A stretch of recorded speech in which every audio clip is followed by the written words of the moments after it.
everybody, and welcome to Coffin Talk, Interviews with the Living, a weekly podcast that explores how our views on death affect the way we live our life. This is the pre-intro, so I've decided to start doing this because a couple of the podcasts I listen to do this, and I actually really like it. And what I've decided to do is at the end of each interview, hit record on this little device and record my intro to the podcast. So I just interviewed Brew, and you're about to hear our interview, and he's incredible. I was on his podcast, and I found him to be more than meets the average eye. And so when I asked him questions about where he's from, it blew my mind. Just like the first 10 minutes of this interview is pretty amazing because he's traveled and moved and lived in so many places, and he speaks multiple languages. And I tend to think that people who speak multiple languages can think with many different concepts, and they tend to articulate and see the world very differently than the rest of us who tend to only speak one language or maybe even two. And so that was really fascinating to me, and that ended up being true. He's 31 going on 32, but he's very, very deep, and he had a lot of profound advice, and he was able to speak with clarity about lessons he's learned without having to bore us with like an incredibly long story of how he learned it. And I appreciate that. He has his own podcast, which I think you should check out, and it's called the Brewcast, Brucast. And I also support his desire to make video games and everything else he's doing. So he's a cool guy. This was a good interview, but my takeaway from it is talking to young people and remembering what it's like to be young as I get older is really helpful to me, and it helps me maintain a focus on living life and on the experience of life. I just finished an autobiography by Larry Charles. He's a famous writer in Hollywood. He wrote episodes for Seinfeld. He directed many episodes of Curb Your Enthusiasm. I think maybe the thing he's most famous for is directing the Borat movie, and also Bruno, which was kind of like a loose sequel to it, and a few other. I mean, he's done a lot of things, but the end of the book was really profound for me because he's full of regret, and he speaks very eloquently and humbly about having regret and what it's like to have them. And my goal in life has always been to not have regrets, and so far so good. I don't really have any. I have things I wish I had done differently, and I have many situations in which I wish I had spoken to people differently. I think those are the closest things I have to regret, because only after the fact can you see how there's always a nicer way to say something to someone, even if they've hurt your feelings or your feelings are hurt or you feel like a victim. There's still a different way of speaking that when you reflect, you feel more proud of yourself and the energy you put out there. So he reminded me a lot of what it's like to be young, but also what it's like to be getting older. So I think that transition between 20s into 30s is really interesting. And he talked about his career, and he talked about love, and we I don't know, the conversation was not circular, but it meandered in a fun pattern.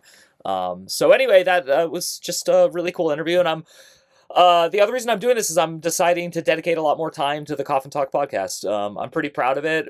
We keep getting more and more listeners, and the show has almost 250 episodes now. I've been doing it since 2021, and I have no intention of stopping.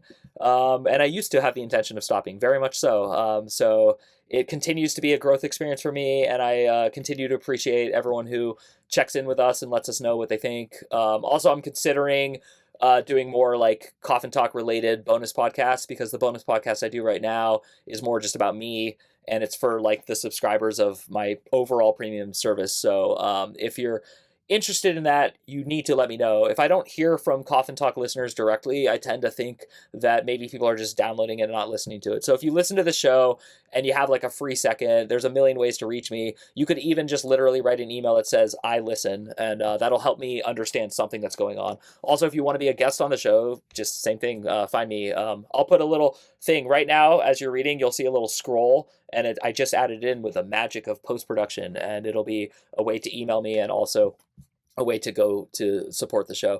Also, if you do want to support the show financially, we do appreciate it, and the money does get kicked back into the podcast, and it also gets kicked back into my personal life, and not for fun, amazing things, but literally all the money I make from everything I do on Substack goes to family vacations. That's what I've decided is my moral duty to making money from people who are giving me attention and helping me do what I want, which is be a full-time creator, someone who makes content, as they say. But what I really like doing is writing and interviewing and talking to people. So if you're interested in any of those things, please contact me. If you're not interested in any of those things, please don't contact me. I don't need to hear negativity. That's not going to help me. But if you have constructive criticism for the show, that would be good. Or if you have a friend who you think would be an amazing guest on the show, again, looking to build the quality of the show, not looking to build the audience as much as the quality of the show. I'm no longer concerned with what I used to spend my entire life being concerned with, which is what legacy gatekeepers tell me I have to do to make it to whatever level that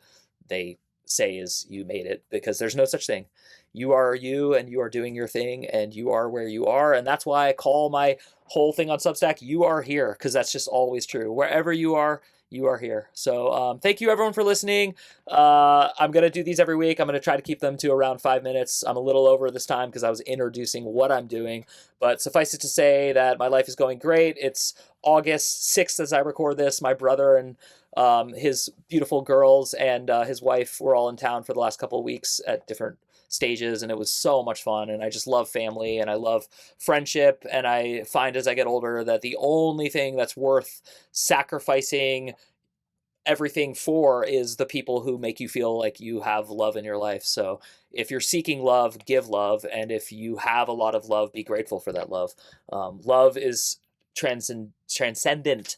Love is not a quantifiable thing that you can collect and keep, and it's something you can't just bank up and store. It's just love, and it's awesome. So love yourself, love everyone, and love this world. Even if you think you hate it, learn how to love it, because you're here, and you're here until you're not, and that's why we call this Coffin Talk.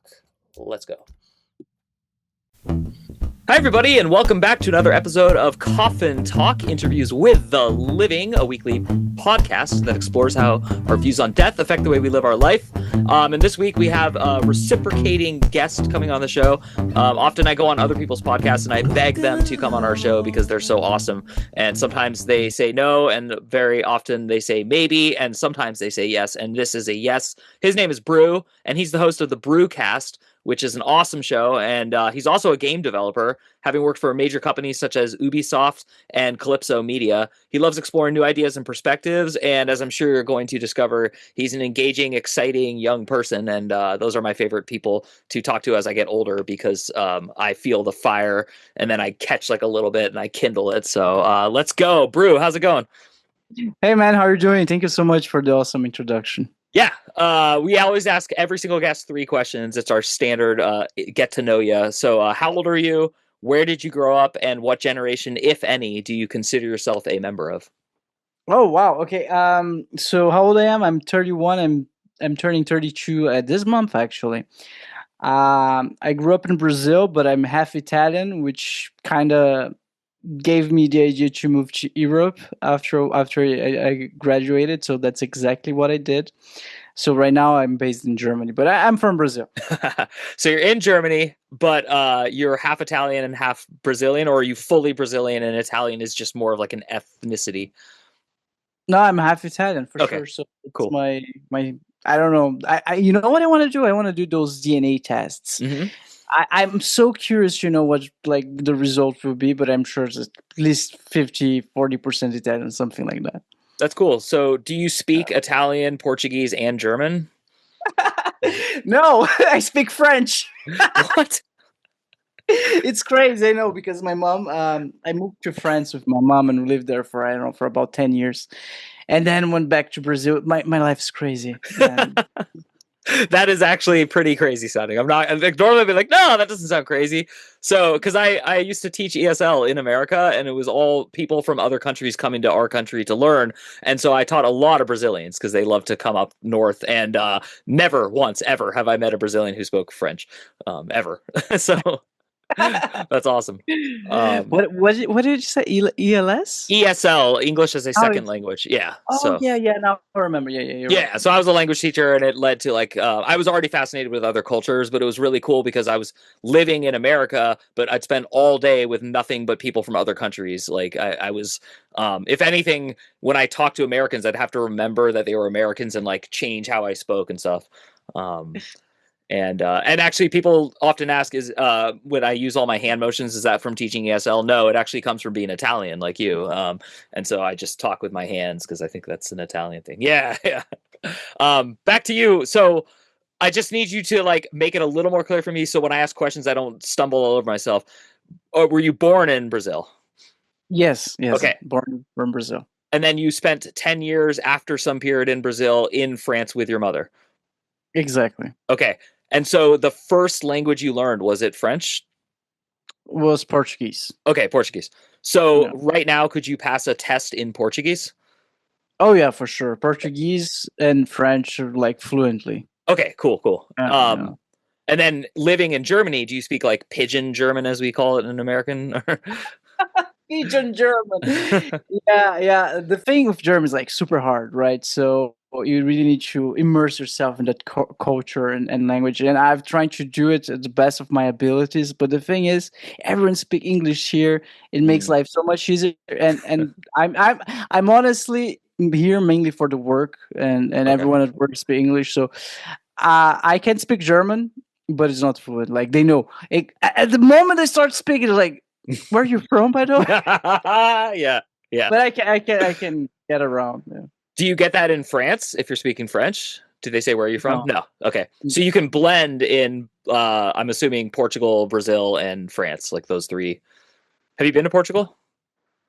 Yes, yes, it's beautiful, man. I've been to Belen. Have you heard about city? They have this famous pastel de Belen. It's like a delicacy. That's how you say it.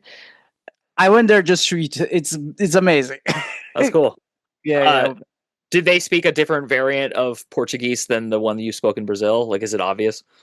Yes, yes, it's pretty obvious. Like the accent is, you can tell. The funny thing, man, is like if you speak Portuguese from Portugal in Brazil, everyone understands you. But but the opposite's not true.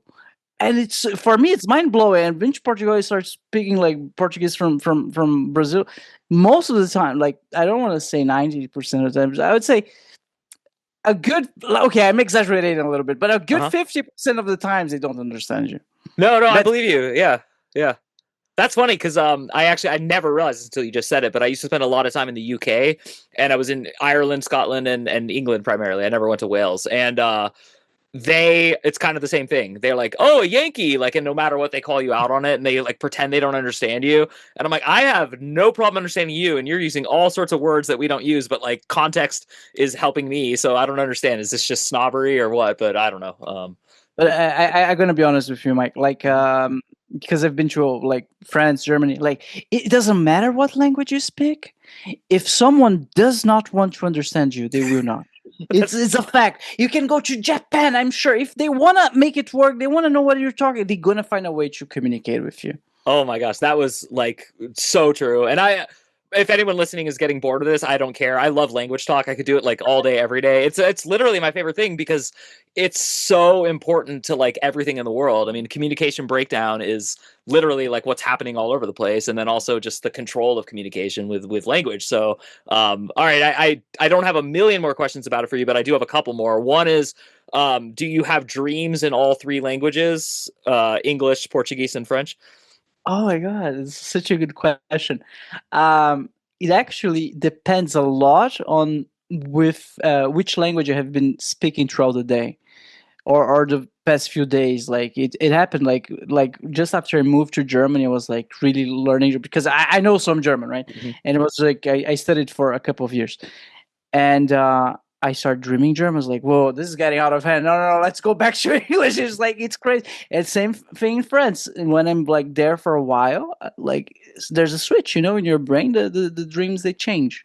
Uh-huh. Like it's like you change the captions on Netflix. I don't know. Yeah, no, it's incredible, and it part of my questioning too is it's like it's a harmless, but it's like a real jealousy that I have of other people because I want that power to like switch and to be able to like to sit on a subway in a foreign country and just eavesdrop and understand. Like there's so much like there's a richness to observation that I want. So it's not like that I want another language to speak in front of my kids or something like that, but I like literally want to be able to observe people in their natural situations. And when you travel, you get to see it, but you don't get to understand it with the language. Do you have like a favorite place that you wish you could live? Because you said you're there for work. Like, is there like a place that calls to you that you plan to move to, or are you pretty like I'll just move anywhere? No, honestly, right now I love where I am. I've moved so much throughout my whole life. I've talked about that with my friends so many times. Like I have a list on my phone on the notes app. Like from this year to this year was in this city. From this like it's a It's okay. it's a huge list. It's like I lived so many places. Like no, I'm 31. It's enough. It's enough. Like home is where you make home. You know, like no, if you're not in peace with yourself, you won't be in peace with yourself anywhere in the world. So I kind of happy where I am right now. I found this cute little town here in Germany. I'm achieving all my goals. I'm making friends. Like it feels good, you know, and I don't want to lose that because every time that you move you kind of leave a lot behind. Like you're not planting your roots, Hmm. and if you don't have roots, like where are like who are you? You know, like there's a part of your identity that's not there. At least that's how I start thinking about things now. I ask myself the same question that you just asked me. Like, should I move again? Maybe I can get a salary bump if I go to other side of Europe. Like, is it worth it though? Like, especially you mentioned that I work in the gaming industry nowadays. There's no, especially after the global pandemic. There's no reason for, especially what I do, no reason to not do it remotely, Hmm. Yeah. right? So why would I move again? No, no, it's enough. Enough is enough, man. Like you can make the grass is greener where you water it. It's not Uh, green. Yeah, you know what I mean. I love that. Yeah, we don't have that saying here, and that's a great one. And also, you were 31 going on 32. That's exactly how old I was when I stopped moving. So I lived in like 35 apartments in 10 years, and I was just always moving 9 states in America. I lived in Thailand for a little bit, and like I totally had to keep moving to finally learn like you are where you are. Like you're the things you think will change won't change, and then the things you don't want to change do change. So it's like you're definitely, in my opinion, water that grass and do what you're doing. And I do want to switch to the subject of gaming because I'm not a huge gamer, but I did grow up. The best present I ever got in my life, ever to this day, I'm 44, was when I was 8 and my parents got my brother and I the Nintendo, the original NES. Mm. I've never been like nothing has ever changed my life more than that video game, and so to this day, one of the reasons I don't play a lot of games or any really is because they're so addictive. So it's not like it's like a person who used to drink alcohol being like, you kids have fun at the bar. So I'm for gaming. I think it's awesome that it's getting its moment in the sun, and I hope it continues. What have you always been into game? What do you do exactly? Answer that, and then we'll get into this. Yeah, I should probably make sure that we know that first. All right. So I develop games. What I do in the game industry, so I'm mostly responsible for the arts in the games, right? So for Cool. most of my career, I was developing the concept arts and the UI art. So basically, the buttons you see on the screen, the sizes of and the layout of the elements on the screen, I was responsible for that. And the concept art is mostly something that is required during development, but not always. Seen in the final project. Like for example, you need to, let's say the game requires a new character, right? So those games nowadays, they're so detailed and they're so like they're basically movies. Sometimes they're even more complicated than movies because there's so many variants and directions that you can go. So you need to design and develop and think about everything, how those things gonna look like. Will they work visually? And that's where the concept art comes in. You need to draw those things beforehand to see if they work out. And so that's what I focused on throughout most of my career. I've been almost 10 years in the game industry now. Now I'm actually moving more into this art direction role. That's what I'm going towards. So I kind of have an idea of all the art departments, of what they all kind of do, and I'm trying to help them work better together, have a more coherent vision of the game, how the final look of the game should look like, and how all of those departments can work together to achieve that. So that's more the where I'm going. That's incredible. And when I was reading your bio aloud, I just want you to know, even if I mispronounce the name Ubisoft, that name is so familiar to me and so famous. And so it was like really cool because I don't know if it has the cachet with like the people who listen to the show or not. But was that a pretty big like feather in your hat, as we say here? Uh, yeah, it's considered one of the biggest ones. Yeah, I'm sure you heard. Have you heard about Assassin's Creed before? Of course, yeah. Yeah, it's from them. Yeah. And Yeah, did you work on that game? not on that game specifically though. That's I okay. wish on other ones, on other ones. Yeah. What's the most famous game to actual gamers that you worked on that you would be like proud to announce? Ooh, um, I would say the most like known ones are Mhm. Railway Empire. That's like a Wow. train game that I worked on. Like people love trains, man. I don't know. And also Skull and Bones. Like Oh, it was not a. I don't know about how well it sold, but it was a huge one at the time. that's cool. Uh, And do you meet young people who want to get into what you're doing? And it's like, is it at the point now where you're like, sorry, it's really flooded, good luck, or is it still like a pretty open environment for new people to get into? um. Oh man. I hate to say it, but something happened in the last 2 years or so in the gaming industry it has been really hard to find jobs. I don't know what happened. I heard there has been a lot of mass layoffs in the tech industry as a whole, Mhm. and this affected the game industry as well. I don't know all the details, but it happened. And but I don't want to demotivate people. If that's your calling, that's what you want to do with your life. I think if you put enough effort and you're really passionate about it, you can do it. So it's just a little bit harder for whatever reasons that are outside of our controls, right? But if that's my personal opinion, if you always focus on things that are outside of your control, you're never going to do anything in life. Focus on what you can do, and if you're passionate about the game industry, that's what you're going to do. I'm sure you're going to find a way. That's exactly why I introduced by saying I like talking to younger people, is that not only is that true, but people tend to forget that as they age. I think people tend to like think that that's youthful and revisionistic and not true, but it's actually true. It's always true. It's timelessly true that if you really love something, pursue it, see where it leads you. Don't pursue the end result, just keep doing what you love. And so, yeah, I think that's incredibly prescient, sentient, great advice for young people. So how did you get to be so wise? Was it all the traveling? Did you have like life transforming experiences in your youth? We're kind of moving into the spiritual part of the podcast now.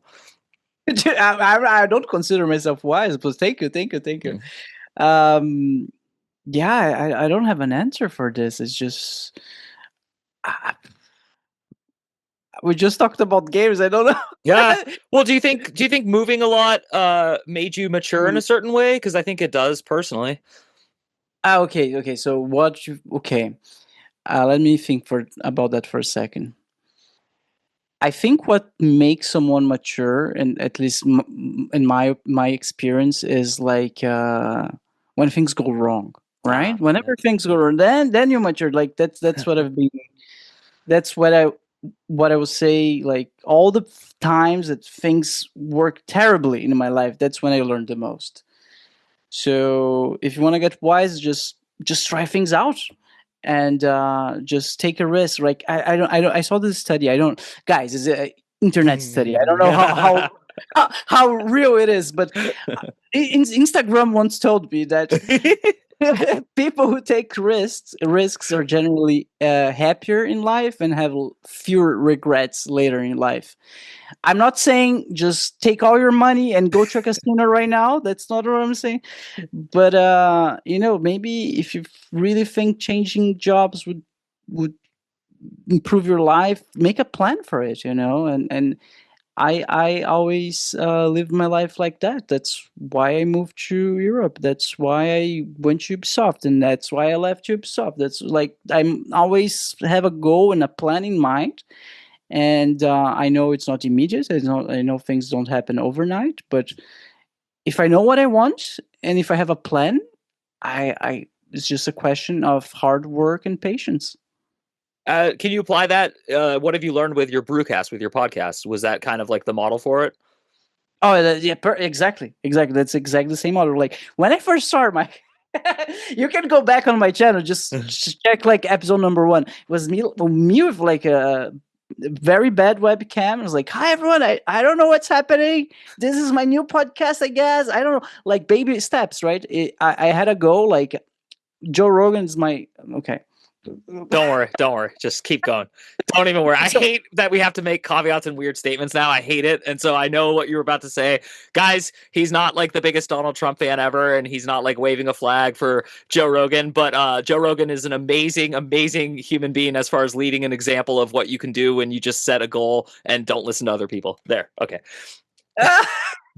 What I was just is like he has a good podcast. People consider him like the one of the best podcasts in the world. So he's there, I'm here. Like, what is the very next baby step that I could take to get one step closer to him, you know?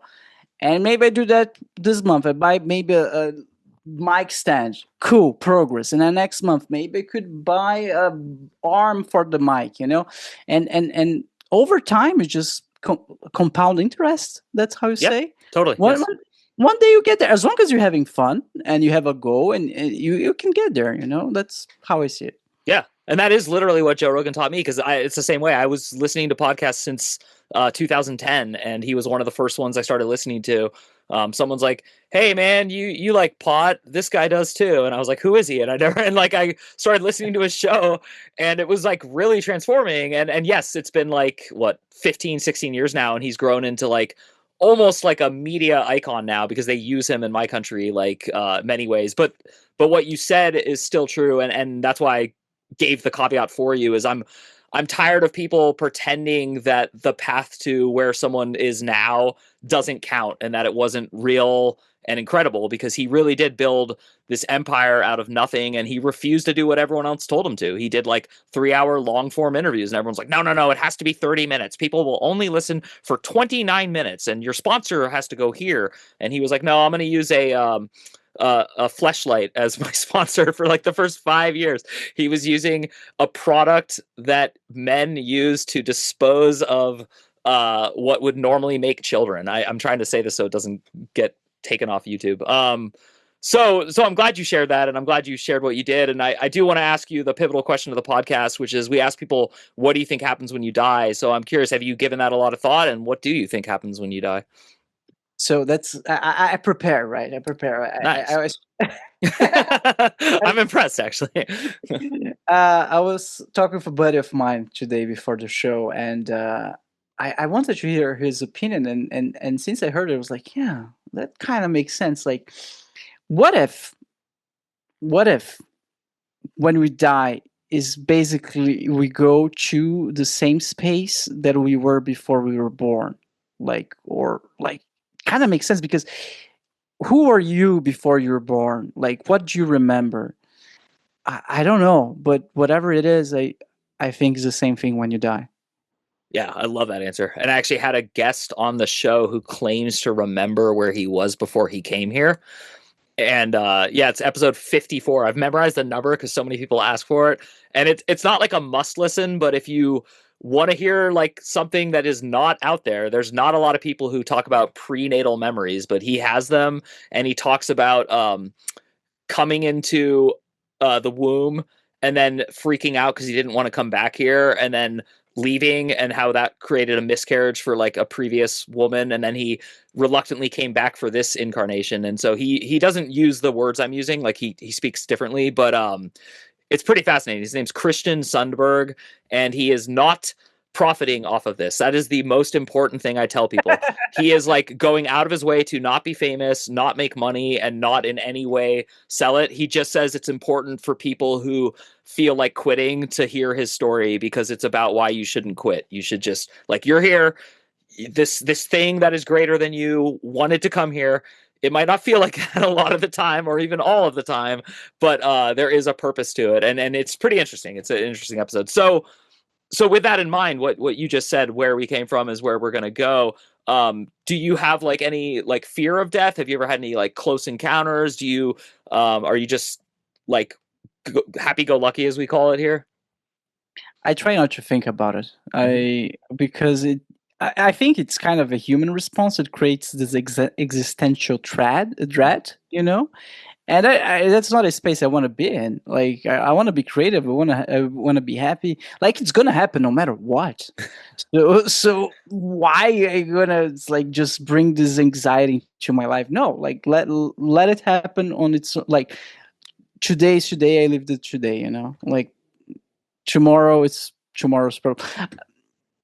Again, like I'm not saying guys just spend all your money, have some investments, like think a little bit about the future. But when it comes to dying, that's something that I try not to think about. Like I take care of my health, I do what I love. I My cats are fighting. I'm sorry. Can you hear? No, that's cool. And I I think lost my they train of strongly thought. disagree with your take on life and death and mortality. Obviously, they're arguing about it. Yeah. So bottom line is, one day will happen, one day at a time. We're gonna get there. We all gonna get there. No hurry. How what is like you talked about failure and learning from failure. What was just pick one transformative experience from your life? Like what's something you're willing to share with my audience that was like pretty deep and changed you? Hey everyone, if you're a fan of the show, please head over to mikeyop.com and click the subscribe button. It's the best way to support us and it's free. That's MIKEYOPP.com. Thanks. Well, I share about the professional one, right? That I went to one company and moved to another, and this actually helped me see a lot of things clearer. And that was that the revelation, like the results, the enlightenment that I got from all this moving around between companies is that um, this is not Japan. You should not make your job your first priority in life. It's not healthy. You can, I mean, a lot of people do it, right? But it can lead to burnout, and I do not recommend it. I think a good balance is required, not only for work, but for everything in life, for love, for everything. Like my mom once told me that even water can be bad for you if you just drink like 10 liters of water. Like something bad's going to happen to you. And I struggled with workaholism. Mm-hmm. And yeah, I had this burnout that was really really annoying. But it was a huge lesson. Like it was one of the hugest lessons of my life. And it taught me like weekends are meant for, for yourself to relax. It's not supposed to go to the office on Saturday and Sunday. Like, man, I had such a weird experience once. I was at this other company, and a coworker, like, sorry, a friend of mine came to visit me. I was living in Berlin at the time, and he was so excited. He came all the way to Berlin to spend time with me. And I was like, yeah. He called me. I was like, hey, I'm at the office. I was like, bro. He was like, bro, are you at the office? What are you doing Saturday? Let's hang out. No. I need to. Like, anyway, like it was a horrible meetup because I was leaving for work and not, what is this phrase? There's a good quote that goes like, you work for live. Do you know what I mean? Yeah, it's in the back of my mind. Like you work for a living, but you got to live. I don't know. Yeah, don't live for work. I know what you're alluding to. Yeah. So that was one of my biggest lessons. Yeah. No, that's great. And you mentioned love too, because I think it's very often in life, in our modern life, the way the world has developed with globalization and the fact that wealthy people, meaning like most people with a college education across the world, have the mobility opportunity, the opportunity to get a visa, a work visa, and move. And then there's also this thing called falling in love, which is equally scary because like you work for a company, you fall in love with a person, and then it can enter into what is metaphorically a marriage, both of them. And I think it's hard in life to decide which one to pursue if they're both at odds with each other. So I've seen people choose a career over love. I've seen people choose love over a career. I've seen bad results with both and good results with both. So it's interesting when you bring all that up. But Mike, it's okay if I ask you questions? Yeah, of course. Yeah, whatever. Yeah. Okay, don't you think that it's possible to have a balance? Like, can't you have like a good job and a good romantic life at the same time? Why it's mutual? Why it should be mutually exclusive? I don't think it should.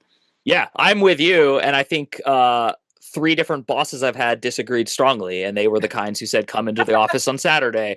Your family will be happier with the money you make spending no time with them," which is, a total long sell and a lie. And meanwhile, the other thing you and I are discussing without saying the word is regret, which is time keeps moving no matter what. You get older every single day at the same rate everyone else does.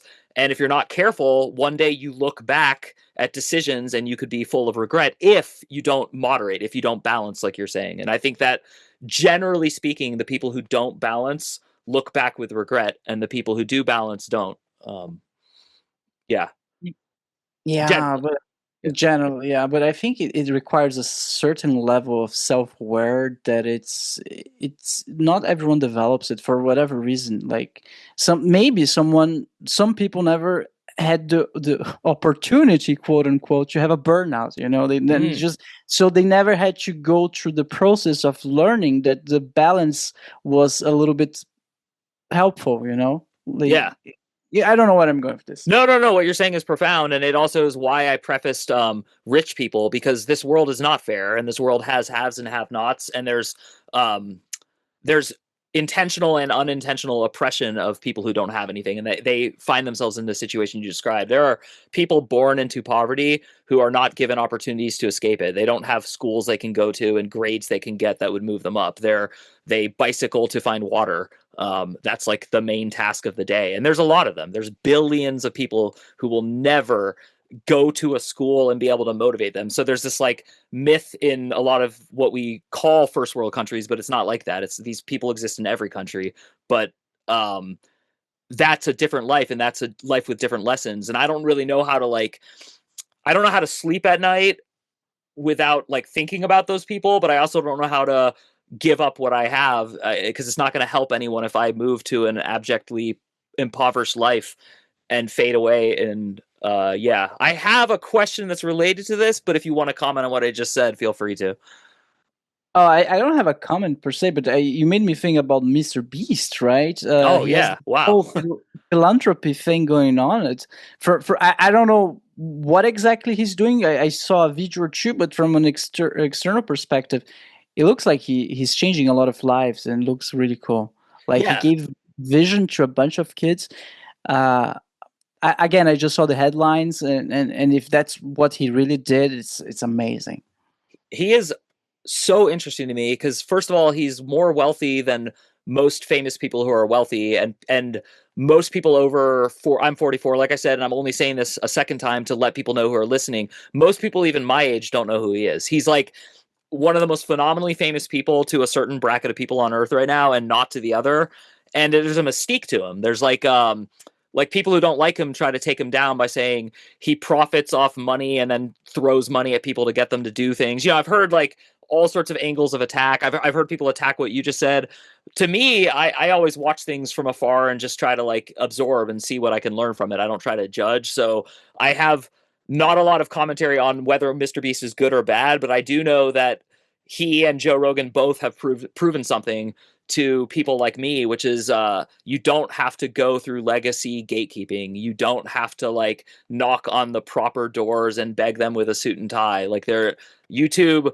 I guess well, the way he became successful, not famous, is he spent years studying the algorithms and figuring out like thumbnails and like how to like present your content. So like, I mean, Yeah. A plus to that. Like, I don't want to do that. um, Yeah, I saw that someone commenting once that in a single video he changed the thumbnail 50 or 100 times, and that's because apparently you catch new audiences with a different thumbnail. Apparently, the thumbnail plays a huge role on who clicks your video and when they click your video. But dude, like 50 thumbnails for single, like whoa. yeah. Like something, I don't know if something's wrong with YouTube though, because that sounds uh, weird, right? Why would you need to change the thumbnails 50 times to get more views? Like, whatever the algorithm is, he nailed it. He got Yeah. it. Well, and that's I think the other thing he's famous for letting people like us know is there's no one algorithm. It's a constantly changing and evolving series of algorithms, plural. They're each uniquely tied to different things. So he is playing like the biggest game possible, which is like, chess on a million boards. And again, like like him or hate him, if you're one of those people, to me, I just admire taking a different approach to something, being that obsessed. Like now, if he has children and a family and he's still doing that, he's spending hours on 50 thumbnails for something while his kids are like playing alone, like with a box of spaghetti. Then that's pretty sad. But that's kind of what I wanted to ask you about: is how do you feel as someone who's in the gaming world and someone who's young and you podcast and you're a part of this culture of what they call the attention economy. So it's not just dollars and cents. It's like eyeballs, video, like people watching you, like attention. Do you feel caught in that? Do you like it? Like, how is it to experience that? If I do feel caught in the attention world, like that was the question. Yeah. Yeah, yeah, of course, man. I'm always on Instagram, and it's addictive, and I hate it. Like, yeah, yeah. I'm not gonna come here and lie to you Yeah. and everyone. Like, oh, my life is better because I spent 3 hours on Instagram yesterday. No, of course not. Like, it's addictive. You know what I did? There's this thing on the iPhone. You can make the screen black and white. And apparently, just by making it black and white, your brain is less stimulated because of there's less colors, and therefore is a little bit less addictive. I did that for a while, and it really helped. I think I'm gonna do it again. That's cool. Yeah, so it's Yeah. interesting because you respect moderation, you talk about taking risks, but also I like I didn't get to say this earlier. I think what you're really talking about is calculated risks, like planned risk. Like it's a in between jumping out of an airplane before you check to see if there's a parachute. It's like do you trust the pilot to lift the plane up? Yes. Do you have a parachute that you think works? Yes. Have you taken a basic course in how to jump out of a plane and launch a parachute? Yes. Okay, that's a planned risk. Do people die jumping out of planes with all three of those things checked off? Yes, they do. Is it common? No. So I think planned risk is what we're talking about. So now I want to bring that back to kind of like just push you a little bit more because like I said, you're wise. So I'm pushing you with purpose here. Thank you. What Thank does you. your mom think? What do you think about how are you going to moderate Instagram in the next 10 years? Like, it's not going to go away. You're 31 going on 32. Like, this is not something that like you're going to outgrow. There are people in their 50s and 60s who are addicted to Instagram. How my mom is gonna mother? Oh, Well, she's the one who told you too much water. So I'm throwing her at you. you're right. You're Yeah. right. You're right. Yeah. So my mom has no control over my Instagram. I think she's probably more addicted than I am, to be Oh, honest. wow. Yeah. Yeah, yeah. But what kind of plans do I have to I like my plans are making the screen black and white. That's about it. I don't have big plans on how to use less Instagram. To be honest, I it's like YouTube. It's like it's hard to get rid of it. I'm sorry. I don't have a, a clever answer for it. That's okay. I didn't need one, but I like asking you questions because I like the way you think before you answer. That's something. If I have a guest, and if I'm offending someone, I doubt I am. But if I have a guest who is not thinking before they answer, the interviews tend to be shorter. I don't. I'm not as engaged because I want to have a conversation, which is what we're having. So I think as we are winding up with time purposes, I do want to ask you, what do you think this world's going to look like in 10 years? Like, what do you think, like, the momentum right now is consume, market, put yourself out there. I'm on Instagram, you're on Instagram, like that kind of stuff. Like it's getting worse, not better, according to everyone. You said yourself, like I use too much Instagram. I think almost everyone I talk to who's over 20 agrees. I'm tired of this, but I don't know how to get out of it. So do you think we're going to hit like a peak and then something's going to change, or do you just think it's more of the same? Just within I 10 think years. I don't want to talk like 20, but I think things are changing. Like in the Netherlands, apparently they just passed a new law that regulates smartphone usage. Like, don't quote me on that, but apparently smartphones and social media are gonna be illegal. I don't know if illegal is the correct term, but Mhm. it's like it should be regulated if you're under 13. And Wow. I think that's amazing because Instagram studies prove Yeah. that social media usage for teenagers and pre-teens and children, like, is detrimental for the brain development, and like, how many girls go on those social media platforms and compare themselves to other girls? That's not healthy if your brain's still developing. So I think things gonna be better, because all this technology is also new for us, right? Like, when the smartphone got invented, 2007, we're just now kind of coming with terms with like what it's doing to us, all the anxiety that it's producing, all the negative side effects that it's creating. Like, now we're seeing what it's doing. Now we are taking measures to prevent it. So that's the part that I try to focus on it, on like the measures that are taking to prevent it. And I see some, and I know for a fact that when new regulations happen in Europe, they eventually, maybe takes a couple of years, many years, but they reach the US when it comes to regulations like that. Yeah, no, I totally agree. And it's also funny because one of the reasons it works is we have to sell to them, and so our companies have to alter to appease their BS infringing on free rights laws. So I'm just speaking with like tongue in cheek, as we say. So wow, Brew, this has been awesome. I really appreciate you. I do let all my guests have the floor at the end of the interview. It's not like to plug things. There'll be plenty of that in the notes, but just, is there something you want to say to an audience that listens to a spiritual podcast, that listens to a podcast about death and dying and the meaning of life? Yes, practice Tai Chi. It changed my life. It's like meditation, but it's less boring. So for me, it works. I think it was a huge revelation, and just give it a try. Maybe it's for you, maybe it's not, but 5 minutes won't kill you. That is awesome. I've wanted to learn Tai Chi since I lived in Portland, Oregon in 2007, and met someone who is one of the most mentally healthy people I've ever known. And I said, "What's your secret?" And he said, "Tai Chi." He said, "Every single morning of my life, I do Tai Chi." Is it I might cut this from the interview because I don't want to bore people, but is it the same practice every time? No, just put it on YouTube, like Tai Chi practice. There's thousands of videos. Just pick random, and like there's so many different formats: 10 minutes, 15 minutes for anxiety, for spiritual alignment, for better luck at work. Like, you name it. Just pick any YouTube video from Tai Chi. You're gonna find so many, and just try to mimic like the whatever movements the guy is doing on screen. And at least for me, I get so much mental clarity afterwards that it's worth it. That's so cool. That was the you give a lot of unexpected answers, and this is a total compliment, but of all of them, that was the most unexpected. I was just like not expecting such a direct and actually accessible thing. Like, yeah, just go on YouTube and do Tai Chi. So thank you, Brew. You're awesome. Like I said, there will be a spot in the notes to direct link to find your podcast and more about you. So everyone who's listening at home, thank you so much for tuning in, and thank you, Brew, for coming on the show. And my name is Mike Oppenheim. You have been listening to or watching Coffin Talk, the podcast, and we will see you soon.